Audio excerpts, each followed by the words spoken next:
भाजपा ने मानसिक संतुलन खो दिया है सत्ता गंवाने के बाद।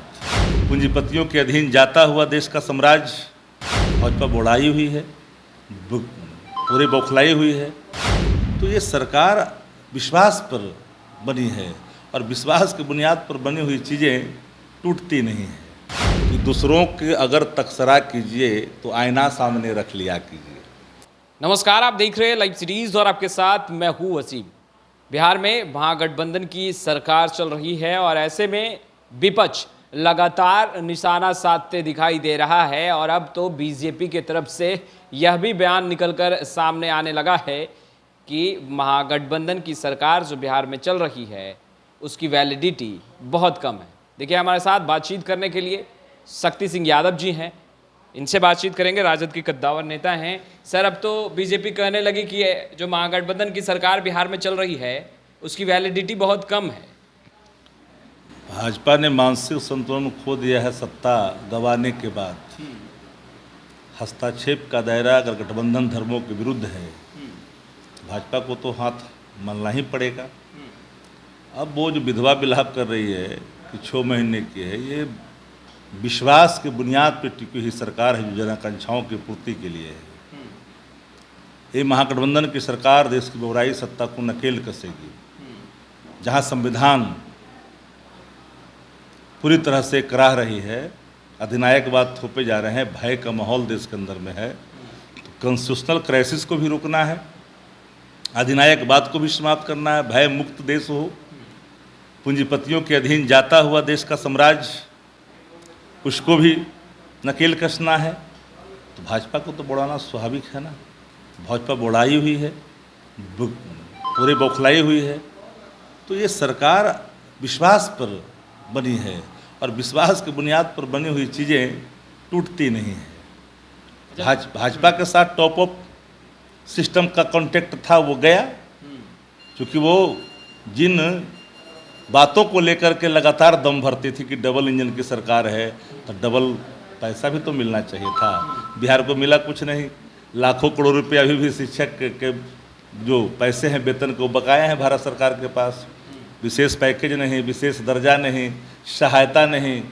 तो इन परिस्थितियों में जो सरकार सिर्फ उपयोग करे और मोचन के दृष्टिकोण से अपना काम करे और गठबंधन धर्म का भी अनुपालन ना करे। भ्रष्टाचार के तो आरोप उन्हीं के विधायक ने लगाया था भाजपा के मंत्रियों पर। किस तरह से क्या क्या लोग बोल रहे थे। अब इनको छाती फट रहा है। तो छाती फटने से सत्ता नहीं जाती है। ये सत्ता विश्वास की बुनियाद पर सबको पता है कि महागठबंधन की सरकार बनेगी तो डिजिटल प्लेटफॉर्म भी अपनी भूमिका में आएंगे। कोई थाने की भूमिका में आ जाएंगे, कोई बाढ़ के भूमिका में आ जाएंगे। छीक भी खबर बनेगी, हेडलाइन बनेगी, सबको ज्ञात था। यह बात समझने की ज़रूरत है। लोग ऐसा नहीं कि नहीं समझ रहे हैं। जो एकाएक धर्म परिवर्तन कर करके पत्रकारिता का नया स्वरूप देने की कोशिश कर रहे हैं, ये बिहार की जनता और महागठबंधन के नेताओं का आभास नहीं है। क्या पूरी तरह से आभास है। जो लोग फर्जी चीज़ चला कर करके सरकार को चाहते हैं कि उस पर सवाल खड़ा करें, तो नहीं ना। जो खुद सवालों के घेरे में वो क्या सवाल खड़ा करेंगे। आप लोग सरकार में आते ही एनडीए की जब सरकार चल रही थी और बीजेपी कोटी से जितने मंत्री थे उनके आवाज़ को आप लोगों ने छीन लिया। उसके बाद अब बीजेपी के नेता कह रहे हैं कि आप लोग सत्ता में सिर्फ बंगले का सुख भोगने के लिए ही आना चाहते हैं। और उस बंगला में वो क्या कर रहे थे जिस बंगले में मंत्री के हैसियत से रखे हुए थे? वो तो परिपाटी है। सत्ता बदलती है तो मंत्री के नाम से कर्णांकित जो बंगले होते हैं मंत्री को जाता है। ये तो स्वाभाविक प्रक्रिया है। ये भूल क्यों जाते हैं? अपनी बारी को क्यों भूलते हैं? जब जनादेश का स्वयं अपमान करवाए थे लोग 17 में और सारे बंगले तीर करके ले गए थे, तो उसमें तो उनको बड़ा सुख की अनुभूति हो रही थी। आज इनको तकलीफ हो रहा है। अरे भाई, तो लोकतंत्र है, जो बैठेंगे वो उनको सुविधा जो दे है वो मिलेगा। चिराग पासवान भी अब निशाना साधने से पीछे नहीं हट रहे। कह रहे हैं कि कुर्सी के लोभ में सिर्फ सत्ता में बने रहना चाहते हैं। बिहार की जनता और युवाओं से कोई मतलब। देखिए, मैं किसी भी युवा नेता के बयानों पर बहुत प्रतिक्रिया नहीं देता हूं, लेकिन इतनी मैं ज़रूर कहूँगा कि दूसरों के अगर तकसरा कीजिए तो आईना सामने रख लिया कीजिए। लोलुपता किस पे हावी है, किस पे नहीं हावी है, यह मूल्यांकन का स्वयं का विषय है। ये जो सरकार बनी है बिहार के अंदर में, अधिनायकवाद से लड़नी है भैया। देश को लोकतांत्रिक मूल्यों की स्थापना के लिए, देश में उसके लिए नहीं है।